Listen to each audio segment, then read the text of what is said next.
Oi, continuo me chamando Armando. Como já foi dito aqui, né?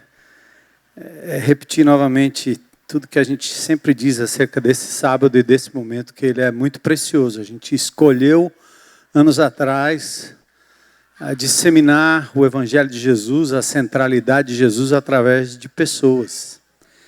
E nós abrimos mão de uma estrutura rígida, bastante verticalizada, para que a gente pudesse deixar isso fluir, chamando os crentes em Cristo Jesus à responsabilidade. Responsabilidade de buscar na palavra de Deus o encontro com esse Deus maravilhoso, vivo, deixar que Deus fale. A responsabilidade também de buscar parceiros de prestação de contas. E essas verdades, a gente, à medida que ouve esses testemunhos, né, é como se Deus estivesse confirmando a carreira e dizendo: está acontecendo, você acreditou, vocês acreditaram, né? Então vocês são, na minha vida, na vida da liderança dessa igreja, uns troféus antecipados de Deus. Porque a gente vê acontecendo no nosso meio. A gente sabe que não é todo mundo que está vivendo isso, mas não importa. Deus sempre tem um remanescente, Deus sempre tem uma semente que brota, Deus sempre tem um fermento que vai, num certo sentido, contaminando, no bom sentido, toda a massa. Então nós não temos pressa. E nós queremos contar não com quantidade de pessoas, mas com a qualidade daqueles que são fiéis. E vocês têm sido fiéis nisso tudo. Louvado seja Deus e muito obrigado por fazer o velho pastor feliz, né, nesse sentido. João é que diz: eu não tenho maior alegria do que essa, do que ver meus filhos andando na verdade, né? Então isso é muito bom. Enfim, não se esqueçam, amanhã nós vamos inaugurar a nossa tenda. Eu não sei se a gente vai inaugurar a tenda ou se nós vamos inaugurar as luzes, né? Porque o Cambão, nosso amado irmão, que é o mago das luzes aqui no norte e nordeste da nossa região, né? Nos presenteou com uma apresentação de luzes aqui, muito linda, né? Não vai ficar aí para sempre, né? Mas nós teremos pelo menos no futuro no palco. Mas vocês vão pirar, viu? De ver o que é que vai acontecer aqui amanhã, às 8 horas. Vai ser muito lindo. Chame seus amigos. Hoje eu estava com 2... Hã? O que é que eu disse? 8. 18. Tá bom. Eu estou cansado, né? Então vai ser muito legal. Eu estava com 2 cinegrafistas hoje e eu falei para eles: olha, eu acho que você não vai querer perder um jogo de luzes. Onde é isso? Você é ali, no canto ali. Tem um painel branco, vai ter luz à vontade. E eles disseram: não, estou dentro. Onde é? Fotógrafo gosta muito de luz, né? De luz. Rapaz, o negócio é quente. Então ele vai cair numa armadilha, coitado. E pronto. E vamos entronizar a pessoa do Senhor Jesus Cristo, né? Ele reina nos céus, sobre tudo, sobre todos. E quando a gente faz aquilo que o Pai Nosso nos orienta, venha teu reino. Quando a gente se reúne para louvar e adorar o Senhor, Ele é entronizado aqui agora e o seu reino se manifesta entre nós. Então vai ser uma noite muito especial amanhã, a partir de 18 horas, certo? Outra coisa que eu queria dizer para vocês vão se preparando, porque depois da inauguração no domingo, a gente abre no domingo seguinte a série O Caminho da Restauração. Então nós vamos ter, do jeito que fizemos quando inauguramos a série aqui, a tenda, né? Isso, pode aplaudir assim, ó. O pessoal do CR aplaude assim, bem discreto. Então, você pode ir preparando, faz uma lista de amigos, de pessoas, vai orando por eles, né? Para que Deus abra as portas e eles possam vir e acompanhar esses 8 domingos em que nós teremos a série Caminho da Restauração. Pronto. Deixa eu convidar você a se colocar em pé para orar comigo, só para você mudar de posição. A gente está aqui num sábado final de semana, à noite, cansaço. Então a gente vai tentar passar esse material para vocês que me abençoou muito e eu tenho certeza que nós seremos abençoados juntos mais uma vez. Senhor, louvado e exaltado seja o teu nome, teus planos, tua soberana vontade. Tu és o nosso Criador, nosso Senhor, nosso Salvador. Te agradecemos, Pai, pela história em que o Senhor envia Jesus, nascido de mulher, viveu de forma poderosa, íntegra, e se doou e se deu na cruz do Calvário por nós. Louvado seja o teu nome pela igreja inaugurada logo após a ressurreição. Igreja que pressupõe gente se relacionando com gente. Foi assim que o Senhor pensou tudo. E nós estamos aqui cumprindo aquilo que o Senhor planejou.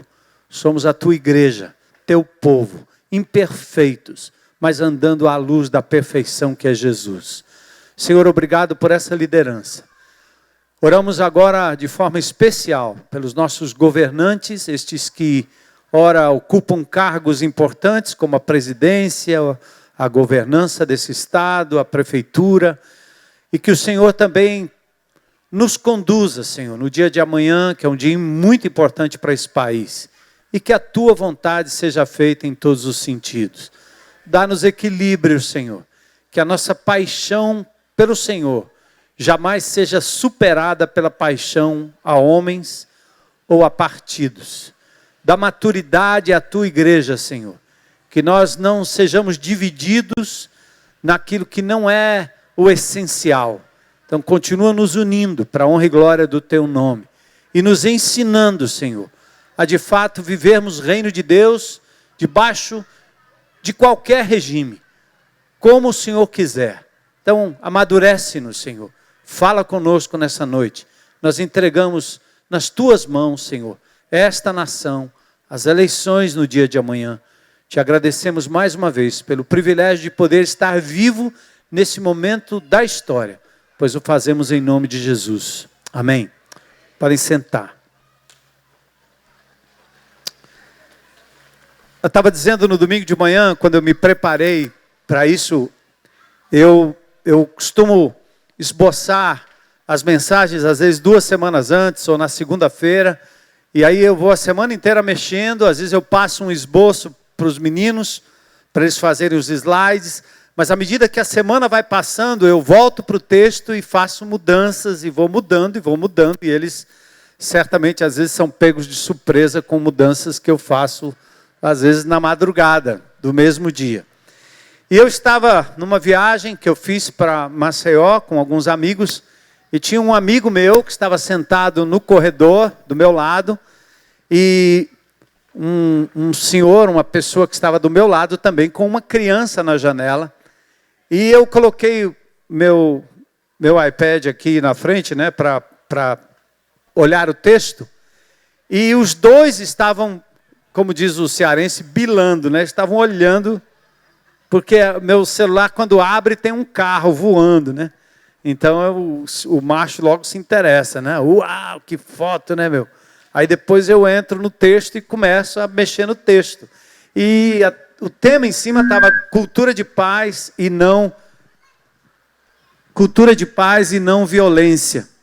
Então, eles estavam olhando, e aí abriu oportunidade para um diálogo, para uma conversa. Mas por incrível que pareça, tudo que eles diziam, tudo que eles falavam, tanto à minha direita quanto à minha esquerda, tinha a ver com o conteúdo do texto, que eu não tinha nem visto ainda, nem passado, ou se fosse caderno era folheado, né? Mas aqui eu não tinha passado de página.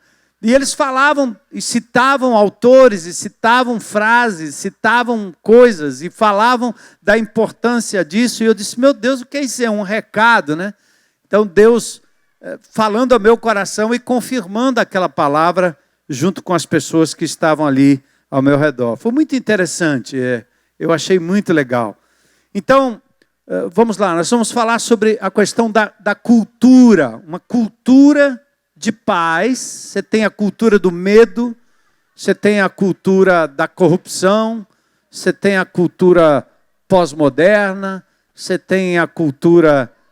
São modus operandi ou modus vivendi, né, de muita gente, como a pessoa vive, como a pessoa anda. A cultura na periferia é uma, a cultura no Meireles é outra. Então a nossa cultura brasileira, como ela se apresenta, né, ela é mosaica, ela tem várias facetas, né, a cultura brasileira.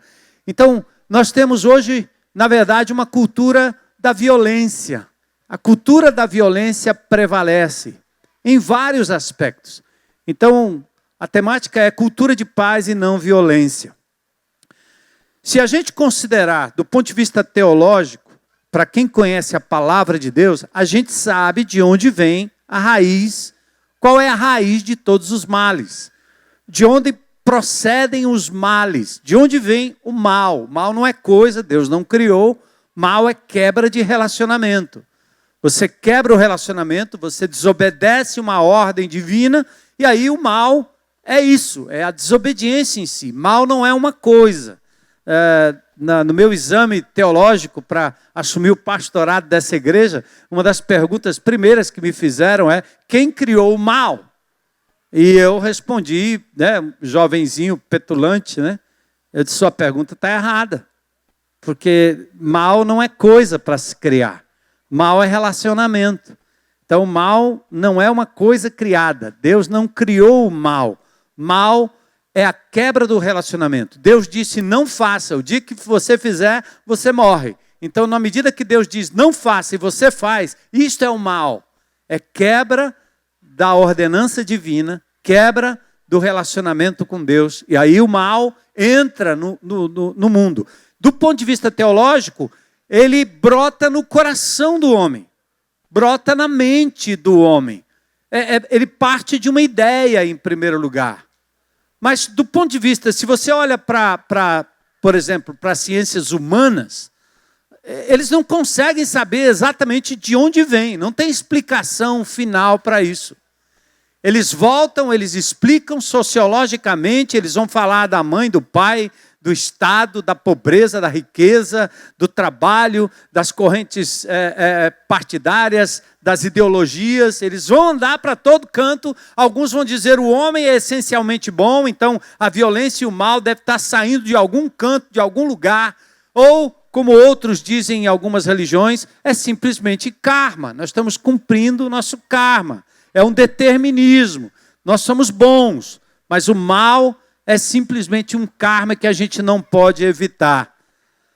Mas, de qualquer maneira, quando a gente conversa com essas pessoas, parece que há um consenso comum de que o mal brota no indivíduo, no coração do ser humano. Está lá dentro de cada um de nós.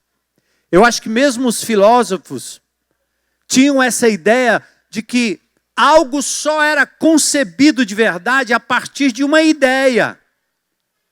Então a ideia era muito mais concreta do que a coisa criada. Eu pensei e fiz. Eu bolei. Por exemplo, dona de casa vai fazer um bolo diferente. O bolo não é desenhado no papel sem antes ser desenhado na cabeça, na mente. Ela pensa e faz. O indivíduo maquina e faz. Então há um consenso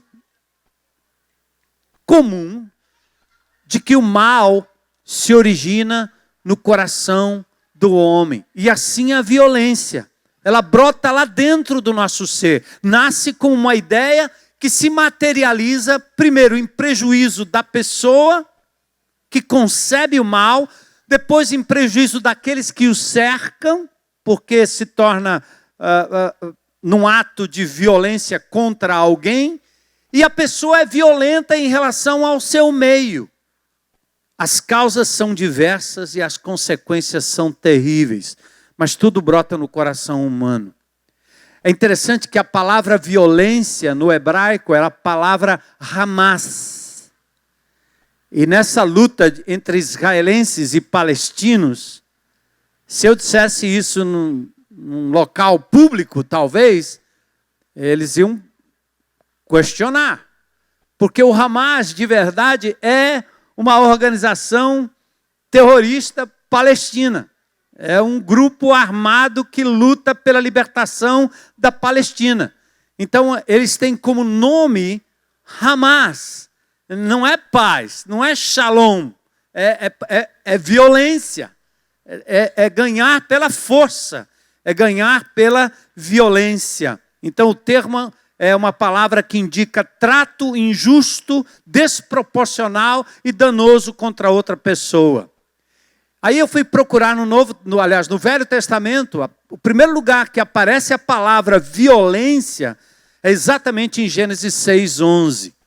Quando Deus vai infringir sobre a raça humana uma destruição através do dilúvio, ele começa a se impacientar com a raça humana e ele diz algo terrível. Ele diz assim: a terra está corrompida aos olhos de Deus, cheias de violência. O autor Moisés fala daquilo que Deus estava vendo. Aos olhos de Deus, a terra estava corrompida e cheia de violência. Então, em Gênesis, a palavra violência aparece pela primeira vez associada a dois termos. E aqui eu quero que você preste bem atenção. Violência está relacionada à corrupção e à morte. Corrompe e mata.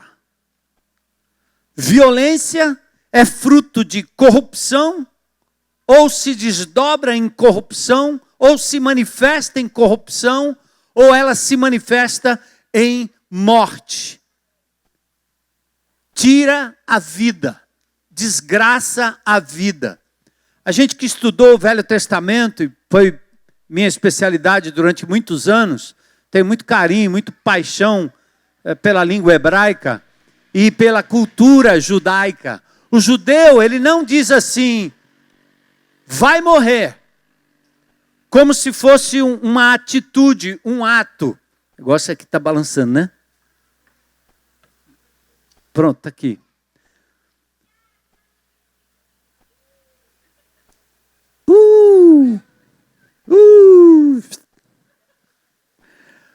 O judeu, ele não diz, vai morrer. Ele diz, estou vivendo ou estou morrendo. Ele considera o ato de expirar, de terminar tudo, de acabar tudo, algo que é simplesmente a consequência de uma atitude. Para o judeu, suicídio não é um tiro na nuca, não é um tiro na nuca, não é um tiro na têmpora, não é um tiro no ouvido. A vida que se leva contra a vontade de Deus é uma vida suicida. Se o judeu pudesse falar sobre a nossa forma de tratar o nosso corpo, ele diria, você come de forma suicida. Entende? O seu suicídio, ele é lento, porque à medida que você come mal e trata mal o seu corpo, você está vivendo uma vida suicida. Então, o judeu vê assim. Então, aqui em Gênesis aparece a palavra violência ligada à corrupção e ligada à morte, a linguagem de morte, a linguagem que faz cessar a vida. Então, a violência nasce no íntimo, contamina o ser, pessoas e contamina o ambiente. Por isso que a restauração em Cristo Jesus, ela tem que começar pelo indivíduo.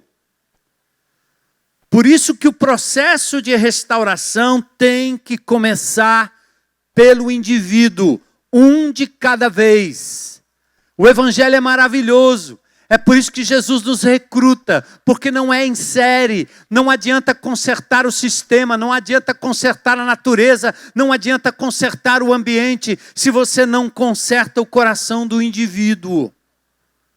E eu falo isso aqui a líderes, mudando e aplicando para esse contexto, para você entender que você é portador da vida que restaura pessoas que vivem o ambiente da corrupção, que se corrompe e corrompe o outro, e da violência, da morte.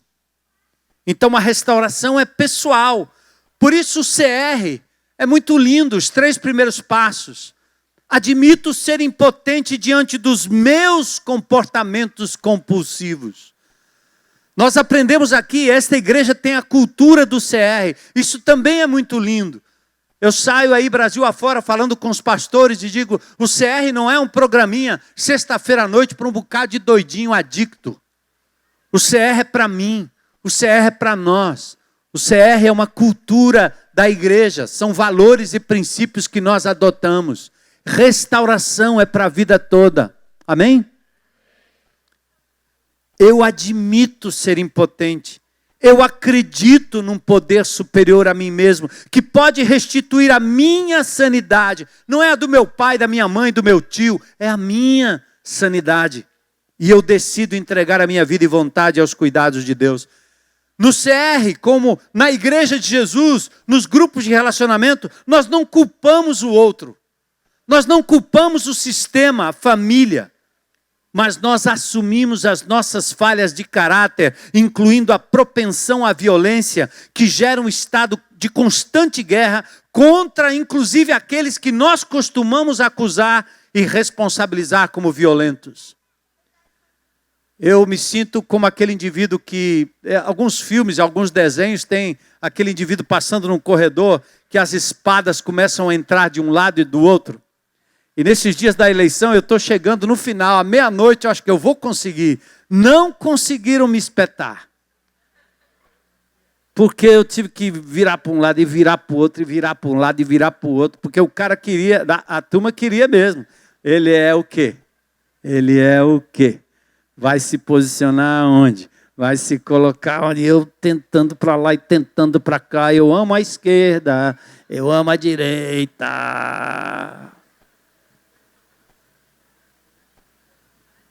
Porque eu não amo a ideologia, eu amo as pessoas, né?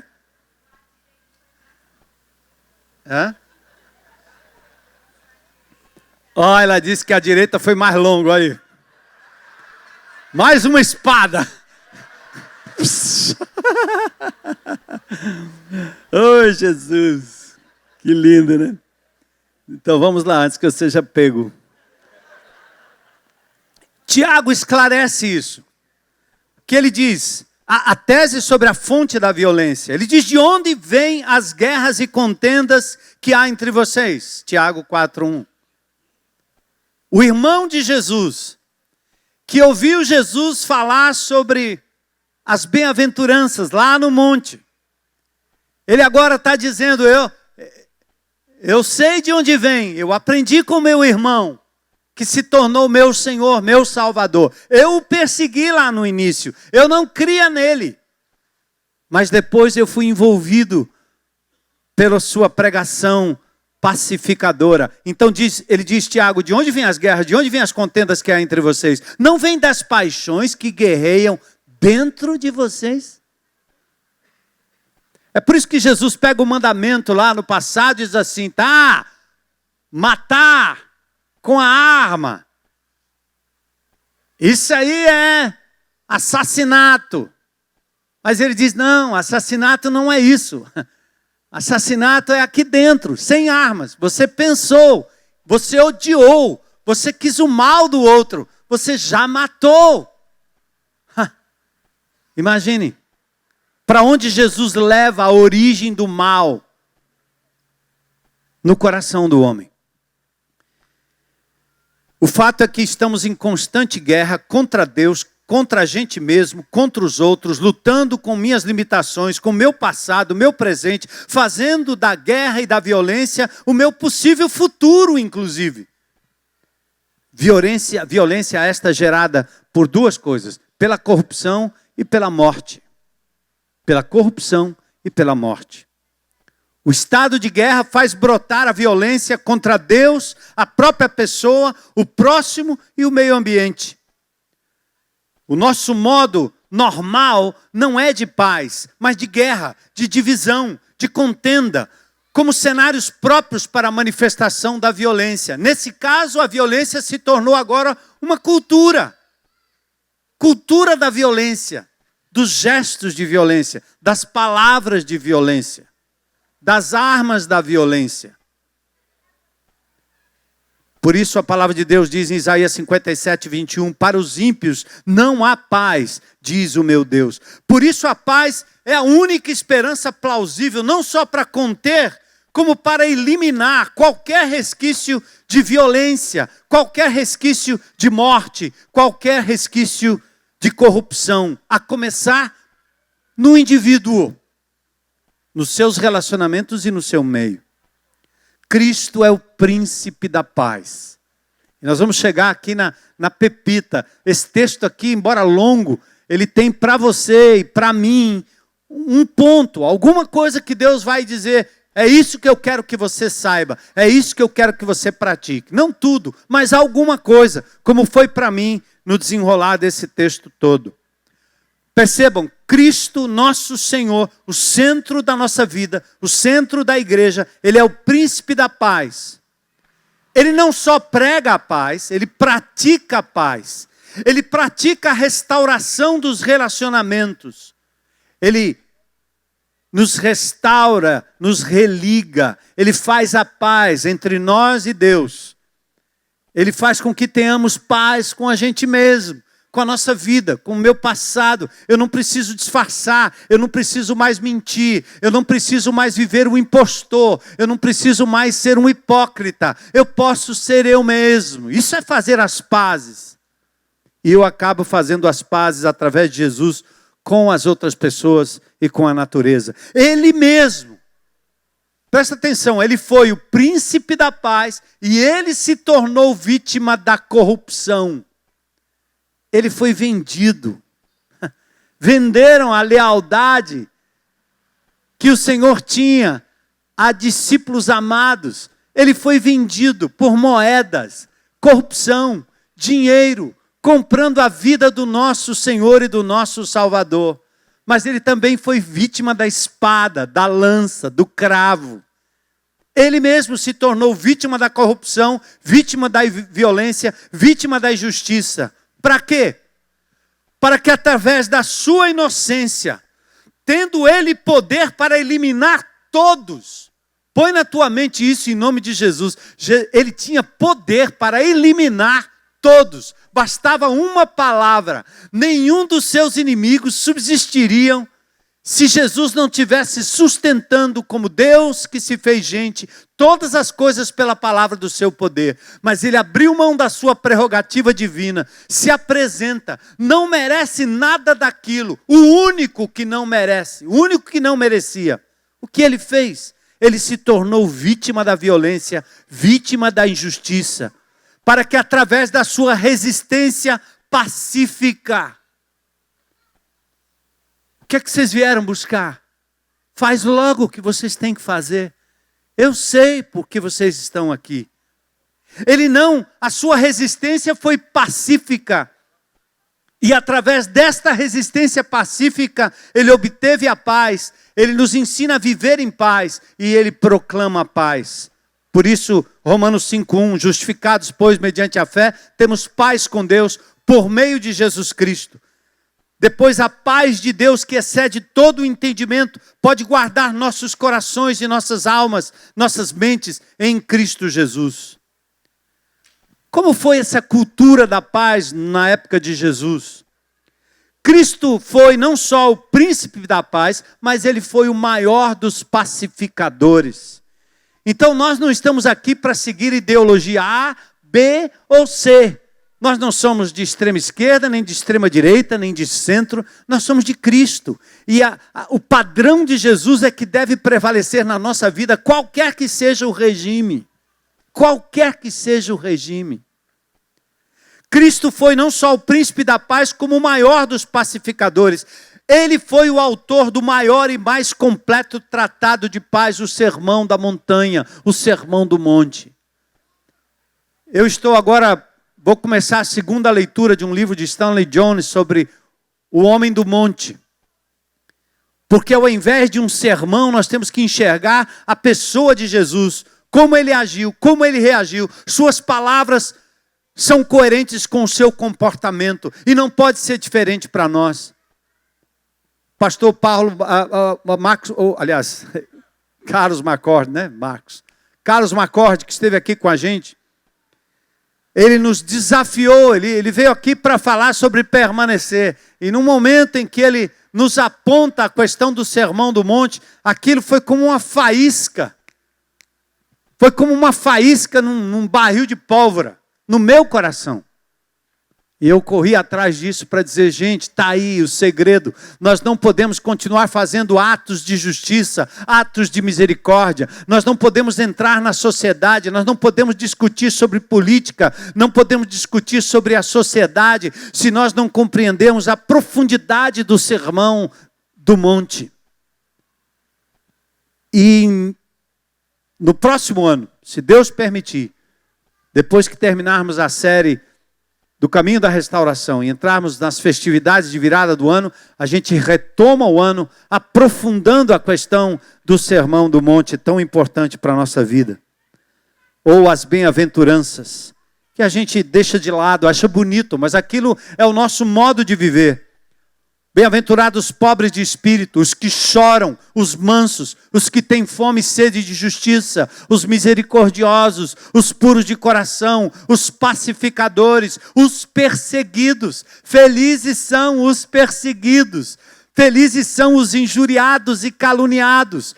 À medida que eu mergulhava nesse texto, eu tive um sentimento esses dias em relação à definição política do nosso país. Enquanto muitos evangélicos estavam dizendo, se a esquerda ganhar, nós seremos perseguidos. E me veio no coração algo assim, toda vez que a igreja foi perseguida, ela foi purificada. Ela cresceu e multiplicou como nunca. Eu não desejo o mal de nenhum lado político, porque pode ser ruim para a sociedade, para a comunidade, mas jamais será ruim para o povo de Deus. Eu não quero acordo com o poder político. O poder político de direita ou de esquerda não tem nada para me oferecer. Nós nos bastamos em Cristo Jesus. Nós não temos negociata, não temos acordo. Não precisamos babar nenhum nem outro. Nós não somos deste mundo, gente. Que loucura, hein?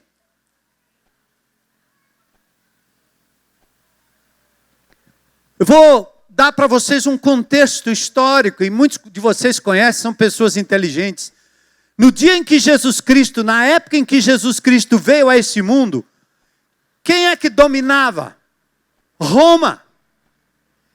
Roma. Os impérios babilônicos, Medo-Persa, o império grego, depois se divide nos 4 filhos de Alexandre o Grande. O Império Romano vem e estabelece sua força, sua hegemonia, expande e estabelece na época em que Jesus veio aqui a chamada Pax Romana. Era a paz romana. Roma vivia uma paz impressionante. A paz era imposta por armas, porque Roma tinha um exército inigualável, imbatível. Então Roma, como império, tinha suas legiões em lugares estratégicos. Então a paz que existia era a paz armada, era a paz de bota soldado na rua, que não vai ter problema não. Então era chamada Pax Romana, imposta pelas armas e pelo autoritarismo imperial, que começou em 28 a.C. com Otávio Augusto. E foi até 180 depois de Cristo com Marco Aurélio. Havia segurança, havia ordem, progresso para todos. Era o lema do império que reprimia qualquer tentativa de insurgência, inclusive entre os judeus. Por isso, os cristãos e os judeus foram culpados pelo incêndio de Roma. Por isso, Jerusalém foi invadida, varrida do planeta, e os judeus dispersos exatamente no ano 70. A cultura da Pax Romana era armamentista e sua eficiência dependia da presença de legiões, além de códigos, normas e leis extremamente rígidas. Nesse contexto, os cristãos, na medida do possível, eles não se insurgiam contra Roma, não eram doidos, tampouco se engajavam no exército. Eles não serviam o exército naquela época. há histórias, o historiador Celso, por exemplo, fala muito sobre isso. O historiador Celso chegava a condenar o cristianismo, porque eles diziam assim, se todo o império se converter, nós não vamos ter mais exército, porque ninguém vai pegar em armas mais. A resistência era não violenta.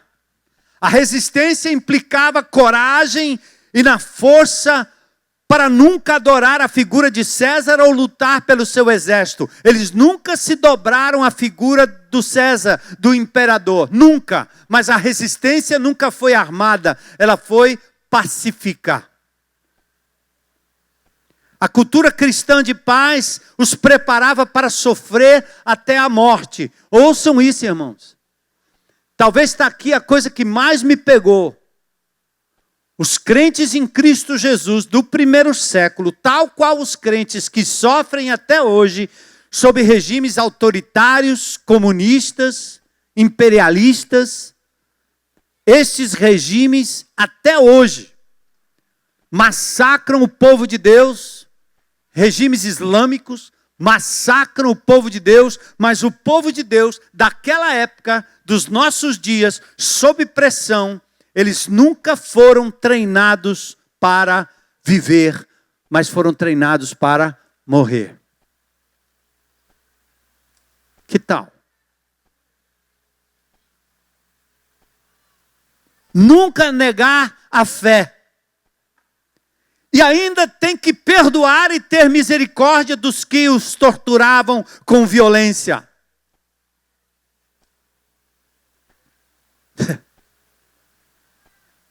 Esse cristianismo que está a fim de se achegar ao poder para ganhar benefícios, ele é nojento.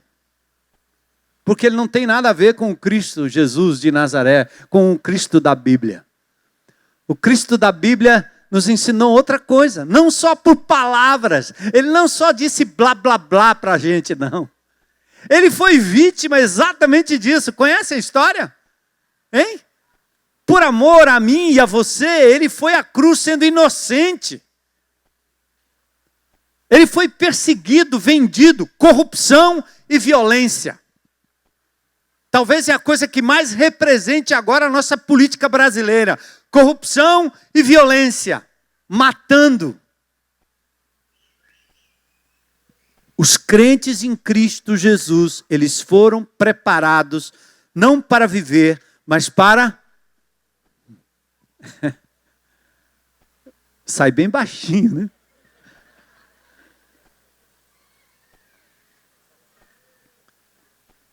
E ainda amar o inimigo. E ainda perdoar o inimigo. Vocês se lembram das palavras de Jesus na cruz? Se você tiver com problema de lembrança, veja o filme de novo. A Paixão de Cristo. Isso é crucial.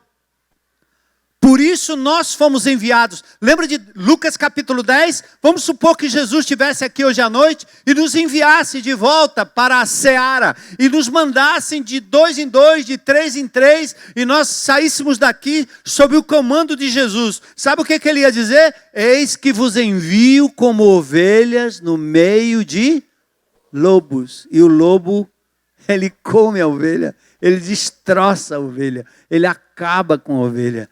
Ele vai acabar com ela. É como ovelha para o matadouro. Eu não tenho boas notícias.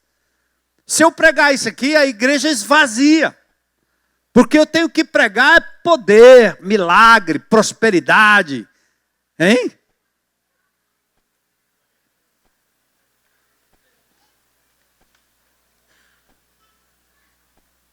Engraçado, né?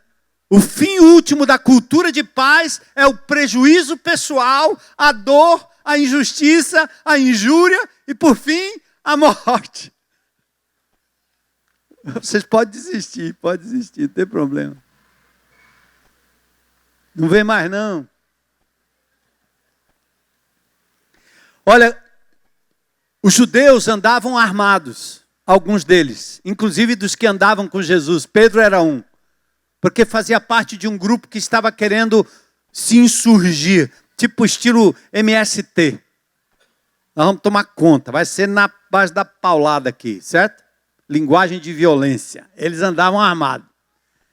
E Pedro era um que foi acertar. Eu não sei se ele realmente quis só a orelha do camarada ou se ele errou o alvo na hora. O cara andou com Jesus, viu tudo que Jesus pregou e estava lá com uma adaga do lado aqui, meu amigo, hein? E chup! E o que é que Jesus fez? Muito bem, você devia ter acertado o pescoço. Não. Botou no lugar. Não é com espada. Não pela força, não pela violência, mas pelo meu Espírito. Glória a Deus. Você sente isso? Ai, Jesus, eles estão entendendo. Eles estão entendendo. Jesus, então, olha como ele vem. Você quer um rei? Ele vem. Primeiro, ele entra sentado num jumento. São crianças que o esperam. Ele vem sem armas. Ele não ameaça pelo poder bélico, mas ao mesmo tempo ele questiona a corrupção do momento e questiona a violência do momento. Ele foi duro. Ele foi duro contra o mau uso religioso do templo. Ele foi duro a ponto de pegar um chicote, um azorrague e sair desmontando as bancas todinhas. Todinhas. O que é que ele estava fazendo ali? Ele invocou o que Isaías dizia: minha casa será chamada casa de oração. Vocês tornaram minha casa um lugar de covil, um lugar de salteadores, um lugar... Sabe por quê? É simples, gente. Aquilo ali é muito simples. Entenda o que estava acontecendo. É como se aqui na IBC nós tivéssemos nessa tenda aqui, nesse lugar, nessa tendinha, um lugar para os descrentes. Ali era um lugar para os crentes, pronto. Aqui era um lugar para os descrentes. Só que a gente foi evoluindo, fazendo nossos negócios, vendendo nossos livros, fazendo nossa cantina, vendendo nosso CD. E aí tinha um livro que foi best-seller do pastor Armando. Bota o livro aí. E a gente foi ocupando ali. Bota uma vendinha aqui para comprar, vender um livro. Bota outro ali para vender um não sei o quê. Bota outro para vender um CD. Outro para vender não sei aonde, material. Aí o pobre do descrente chegava e ele ficava ali fora. Aqui não. Naquela época, o templo sagrado, afeito apenas aos judeus, com suas restrições de entrada, tinha um local que era chamado Pátio dos Gentios. E os judeus ocuparam aquele pátio para fazer negócio. E quando Jesus entra e diz: vocês não entenderam o que está escrito no Velho Testamento. Vocês não deixaram espaço na sua agenda para quem não me conhece. Vocês não têm misericórdia, vocês não têm amor. Vocês não estão aqui para acolher. Vocês não estão aqui para trazer pessoas que precisam da salvação em Cristo Jesus. Vocês os têm como inimigos. Por isso, acham bom quando eles ficam de fora. Acham bom quando eles não entram na casa. Acham bom quando eles não invadem o GR. Porque bagunça. Baldeia demais, a nossa comunhão restrita. Jesus entra dentro da cidade como jumentinho sem exército, sem armas, ameaça o sistema corrupto do templo, a política das extorsões, o que logo levanta oposição, e o texto diz: e procuravam matá-lo.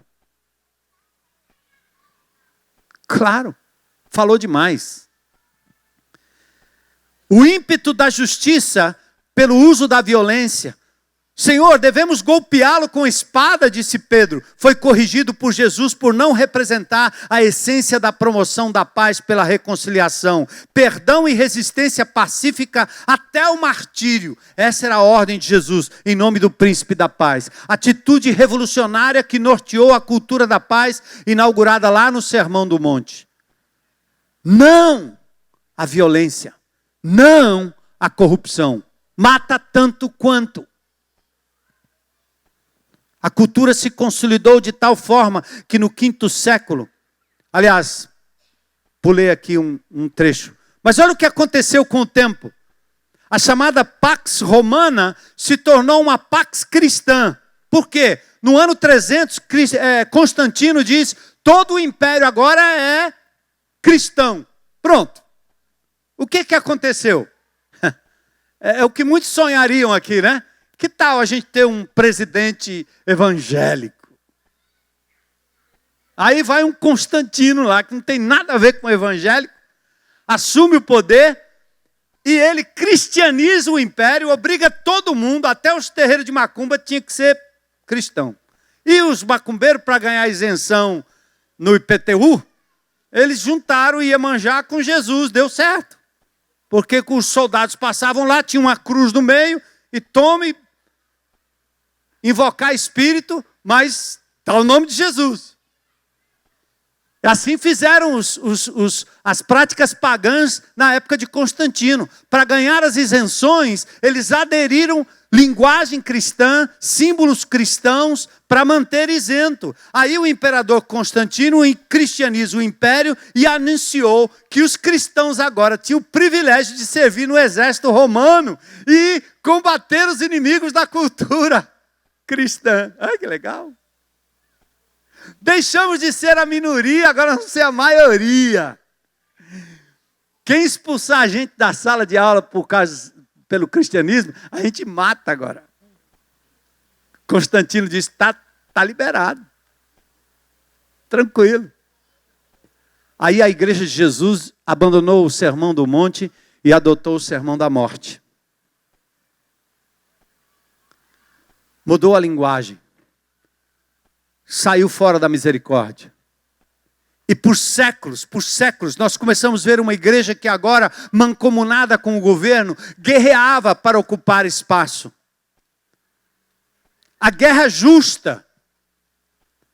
Assim, abandonando o sermão do monte e o seu apelo para amar o inimigo. Amar o inimigo. De todos os lados, amar o inimigo.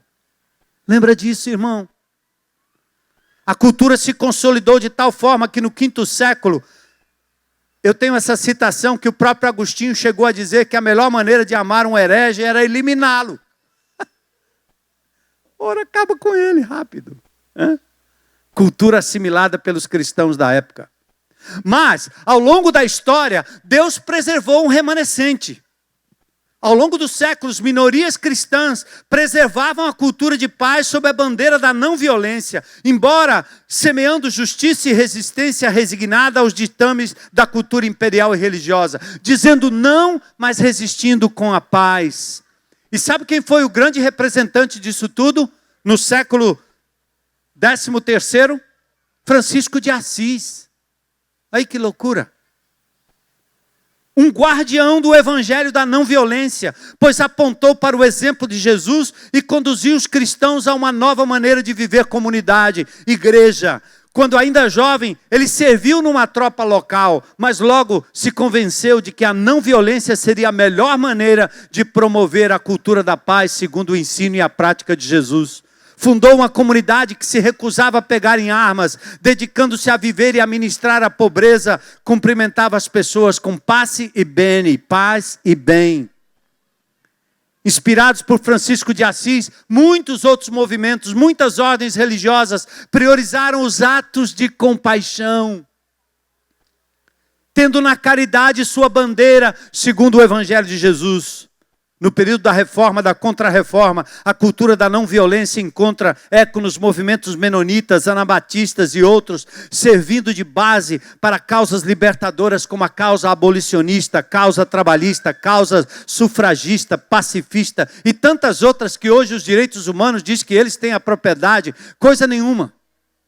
Foi o cristianismo, com sua bandeira de paz e não violência, que oportunizou ao longo dos séculos, o surgimento desses movimentos, inclusive, como eu disse aqui, o abolicionista. A história testifica que, embora a igreja tenha se envolvido em guerras e conflitos, promovendo violência, muitas comunidades e mártires criam como Gandhi, na cultura da não violência baseada no Cristo do Monte. Gandhi lia assiduamente o Sermão da Montanha e o fez durante 40 anos.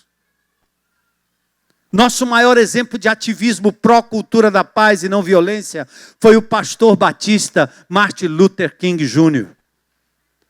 Ele disse: a não violência é o caminho dos fortes. Segundo ele, só a resistência não violenta resiste. Ame, E talvez você esteja pensando aqui numa possível revolução, numa possível guerra que possa vir sobre o nosso Brasil, uma perseguição violenta. Mas eu vou dizer que esse princípio é aplicável no trânsito. Que tal? Cultura da não violência aonde? No trânsito. Hã? Serve? Claro que serve. O pastor Luther King, para ele, a postura da não violência não é uma passividade estagnada e omissa à agressividade física. A derrota ou a humilhação contra o oponente dá lugar pelo convencimento sobre a plataforma da amizade e da compreensão. Amar sempre será a melhor arma contra a amargura.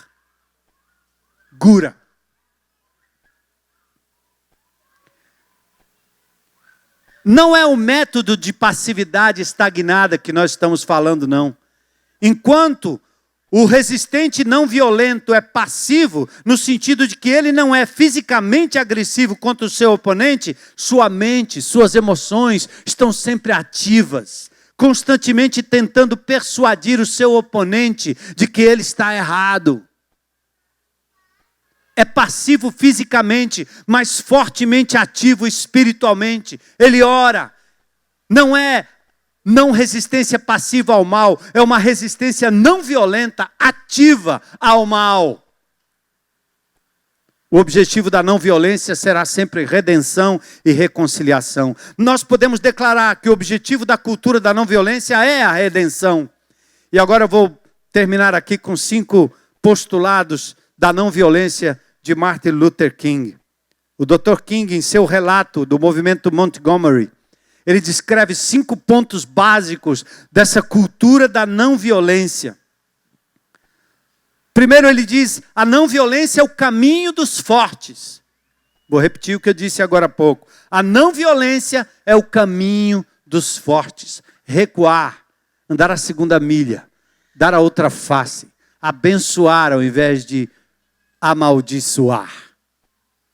É o que nós estamos, graças a Deus que acabou, espero que acabe, se não acabar, que nós possamos nos converter.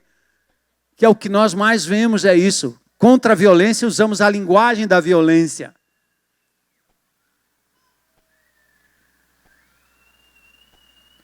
Esta não é uma cultura dos covardes, não. Não é cultura de gente fraca, de passivo, omisso, medroso ou apático, não.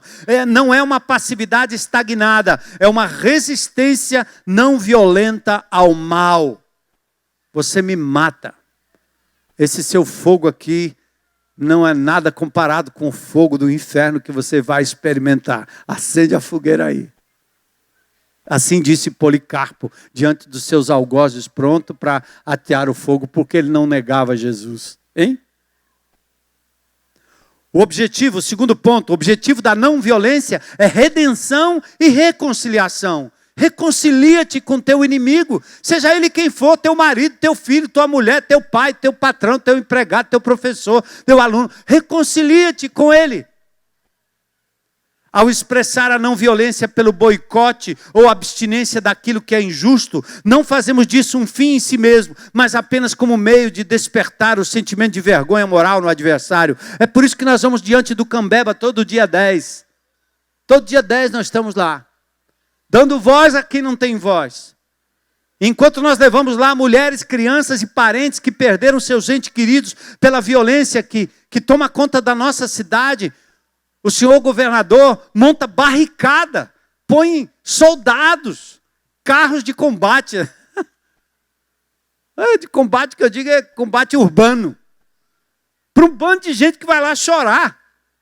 Mãe, meu filho, meu filho. O cara faz uma barreira, não deixa entrar. Que é aquilo? Mas mostra para vocês como a cultura da não violência incomoda. Como a cultura da não violência é capaz de mexer com os brios do outro. E nós continuaremos orando e fazendo isso. A não violência procura derrotar o mal, não as pessoas. Ouça isso, gente. Coloca isso na tua mente em nome de Jesus.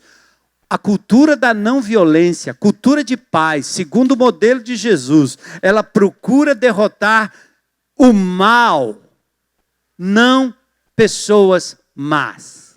Entende? Estamos lidando com o mal que é feito, com a cultura errada, com a filosofia errada, com a ideologia errada. Mas nós não podemos impingir sobre a pessoa que representa isso qualquer ato de discriminação, de violência, porque nós estaremos jogando o mesmo jogo e o inimigo sabe disso e ele nos derrota, ele nos faz apaixonar e perdemos o moral total. Jesus não faria isso.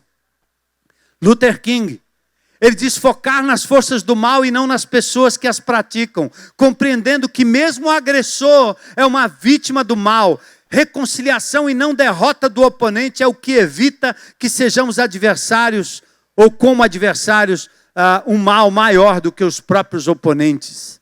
Por isso que Paulo diz, a nossa luta não é contra carne e sangue. Não é. Não é o teu pai, não é tua mãe, não é teu patrão, não é teu empregado, não é teu vizinho, não é teu professor, não é teu aluno, não é o político, não é o de esquerda, não é o de direita, não são aqueles indivíduos. Nossa luta é espiritual. E ela se move, se mexe nesse mundo e se manifesta como uma cultura. Martin Luther King, aliás, quarto ponto, a não violência aceita o sofrimento e os golpes sem revidar. O sofrimento imerecido é redentor. Acredite nisso. Quando você sofre sem merecer o sofrimento, isso traz redenção.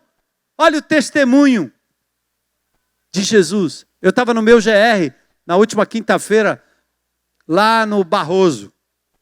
Lugarzinho meio perigoso. O GR dá muita gente em vários lugares. Quando é no Barroso, é um sufoco. E ninguém quer ir comigo porque eu passo pela boca lá. Aí a turma, pastor, eu não vou não.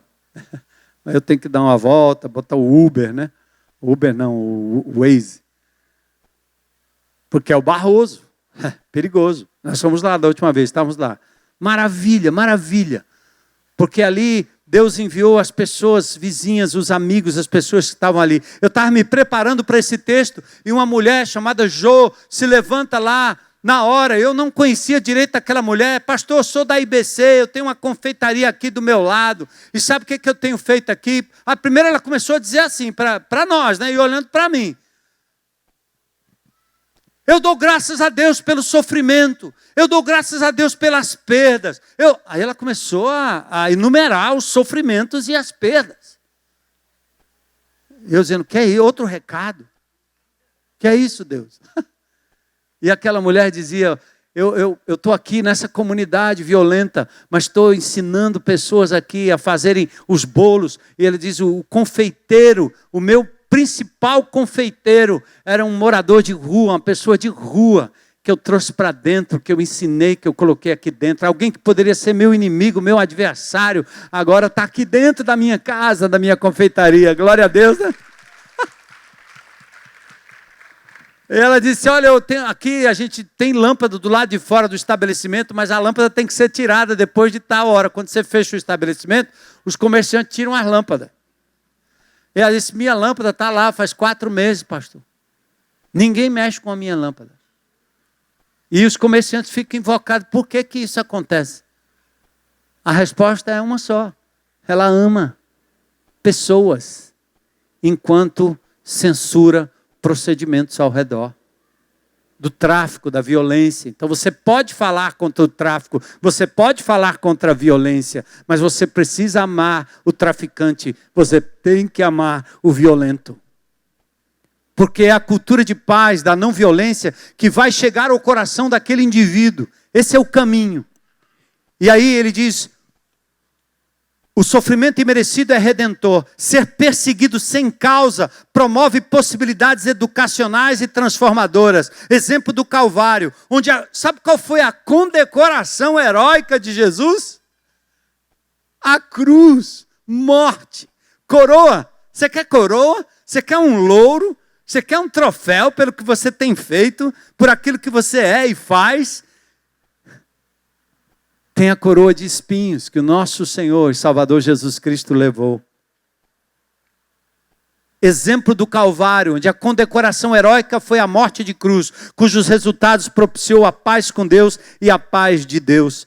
Martin Luther King recomenda que na cultura de paz, possamos dizer, como Gandhi disse, nós nivelaremos a sua capacidade de infligir sofrimento, a nossa capacidade de suportar o sofrimento. Sua força física será combatida com a força da nossa alma. Não te odiaremos, mas não podemos com toda a boa consciência obedecer às suas leis injustas. Faça de nós o que quiser e nós ainda o amaremos. Faça de mim o que quiser, eu ainda vou te amar. Em breve, vamos cansar você pela nossa capacidade de sofrer. Ao ganhar a nossa liberdade, apelaremos tanto ao seu coração e consciência que vamos conquistá-lo no processo. Gente, a gente não ouve isso. Hein? Porque quem combate a violência, combate com mais violência. Quem combate a violência com corrupção da violência.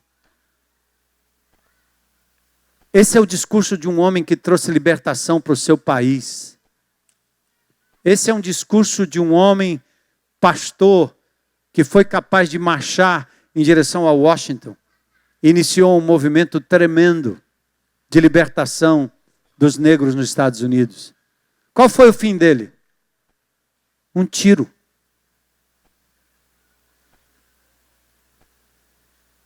Não tem que ser assim, mas nós temos que estar prontos a recebermos isso como recompensa. O agressor não violento não apenas se recusa a atirar em seu oponente, ele também se recusa a odiá-lo. Ah, se eu pudesse gritar isso na internet. O agressor não violento não apenas se recusa a atirar em seu oponente, ele também se recusa a odiá-lo, pois no centro da não violência está o princípio do amor. E por último, a não violência baseia-se na convicção de que o universo está do nosso lado, o rei do universo está do nosso lado. Amém? Lembra do filme Paulo, o apóstolo? Ele está do nosso lado. Os que creem na cultura da não violência têm uma fé inabalável no futuro. O futuro será bom. Não porque fulano ou beltrano vai ganhar, não porque direita ou esquerda vão ganhar, isso não interessa para mim. O que interessa é que o meu futuro está garantido pelo príncipe da paz. É real, é real, é real. É tão real que eu me recuso a agredir. Os que creem na cultura da não violência têm uma fé inabalável no futuro e será sempre uma pessoa cheia de esperança. Aleluia. Segundo King, podemos ter certeza de que temos um companheiro cósmico na luta pela justiça e ele está trabalhando em nosso favor. Podemos e devemos usar todos os meios não violentos para lutar pela paz, sabendo que seremos perseguidos ou presos, mas estaremos forçando o oponente a lidar com a injustiça e promover o caminho da paz. Restauração e reconciliação com Deus, conosco mesmo, com os outros, inclusive com os inimigos e com a própria natureza, são armas perfeitas dos pacificadores, segundo a cultura do Cristo que ultrapassou o monte da lei, proferiu princípios no Monte Galileu e provocou a eficácia da resistência não violenta ao ser protagonista da vitória. Aonde foi? No Monte do Calvário. Que coisa, Jesus! Bem-aventurados.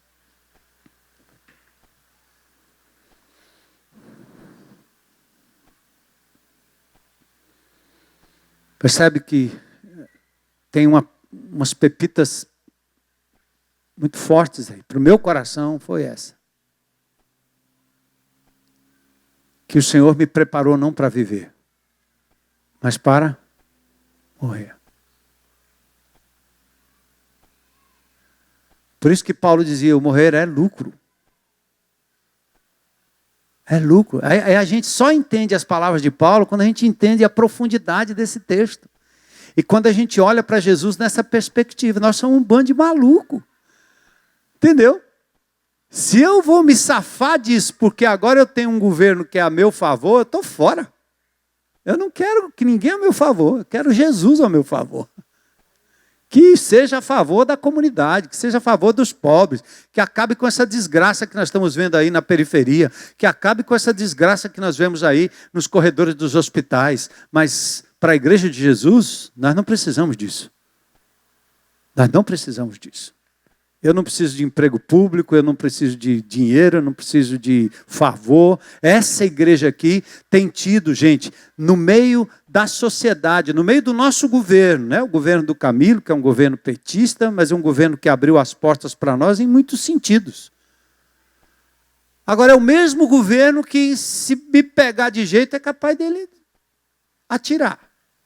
Ele não, mas os amiguinhos. Porque a gente põe o dedo.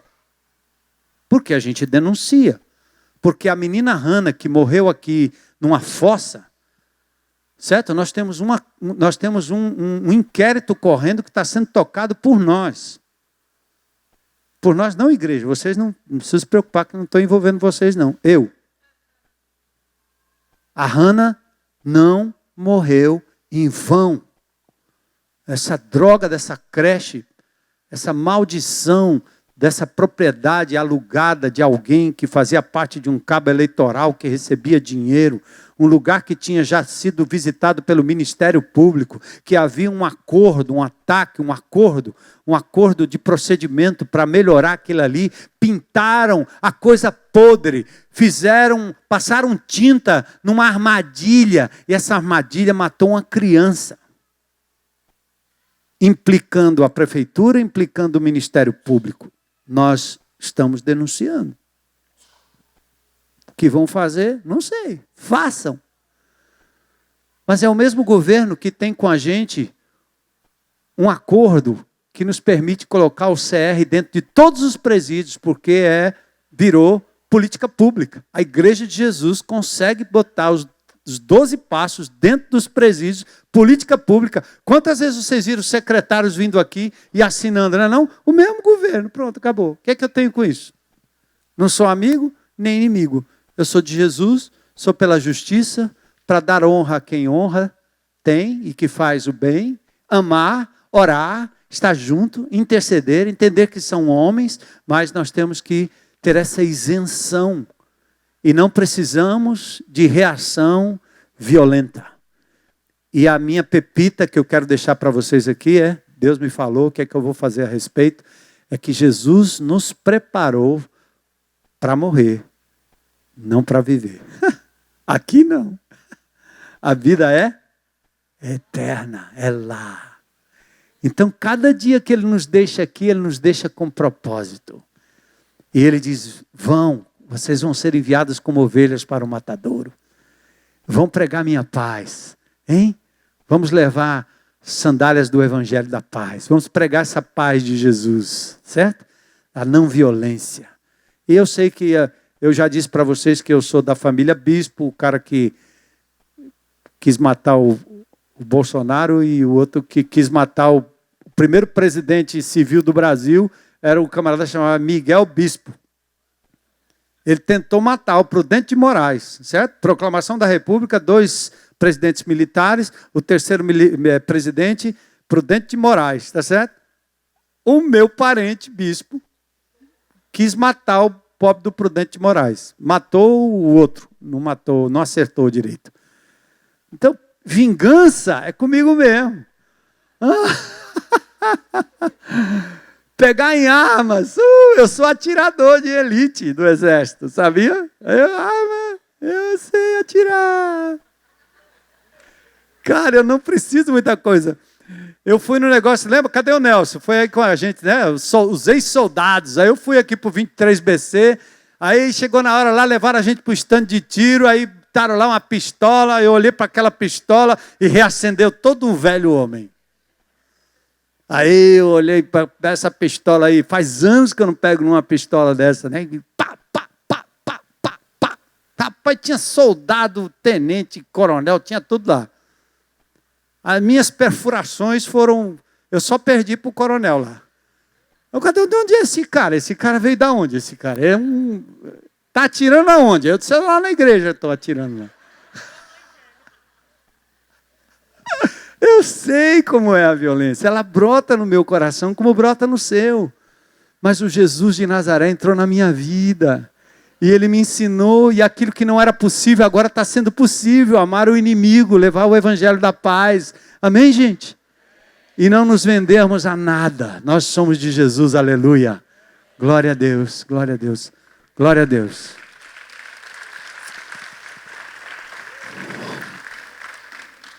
Vem, Almeida.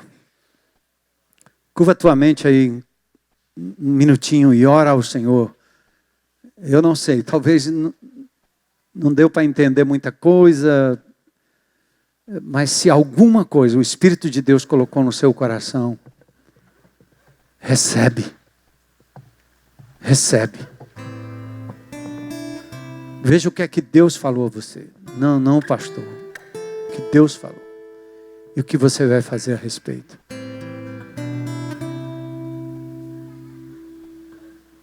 Estava aqui orando com o pessoal na vigília ontem. Que momento poderoso. Estava ouvindo vocês louvarem aqui antes. Que momento poderoso. Quando Jesus é entronizado de verdade. E nós não queremos um cristianismo só de pensamento, só de conceito. Nós queremos encarnar esse Cristo do monte. Esse Jesus que entrou em triunfo em Jerusalém, mas foi parar no monte do Calvário, dando a sua vida por cada um de nós. Ensina-nos, Senhor, a viver neste mundo como se a morte fosse o nosso troféu. Estamos expostos todos os dias à morte,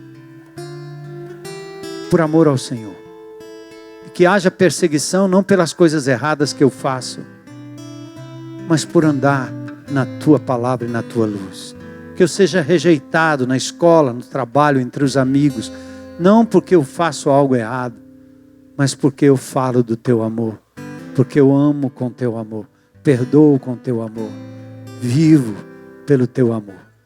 Obrigado, Senhor, por estes soldados de Jesus, por esses homens e mulheres servos de Jesus.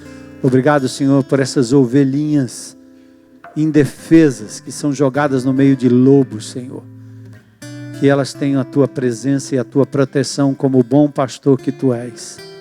Obrigado, Jesus. Mais uma vez clamamos por misericórdia pelo nosso país. Qualquer que sejam os resultados das urnas, nós vamos glorificar o Teu nome. E vamos Te adorar. E vamos amar, Senhor. Amar os amigos e os inimigos. Aqueles que eu prefiro caminhar com eles e os que eu não prefiro caminhar. Que o Senhor me dê um coração disposto a amar de verdade. Glórias ao Teu nome. Cuida, Senhor, das minorias do nosso país que sofrem, incluindo a gente, em que em várias instâncias nós somos minoria. Mas cuida daqueles que estão em busca de afetividade, Senhor, e são discriminados em todos os sentidos. Que o povo de Deus, que a igreja de Jesus seja o maior exemplo de acolhimento de todas as classes sociais, todos os que sofrem. Que a Tua igreja continue tendo o coração para repartir, tendo como se não tivesse. Dá-nos compaixão no coração, Senhor, e seremos felizes aqui e na Tua presença. Pois oramos em nome de Jesus. Amém.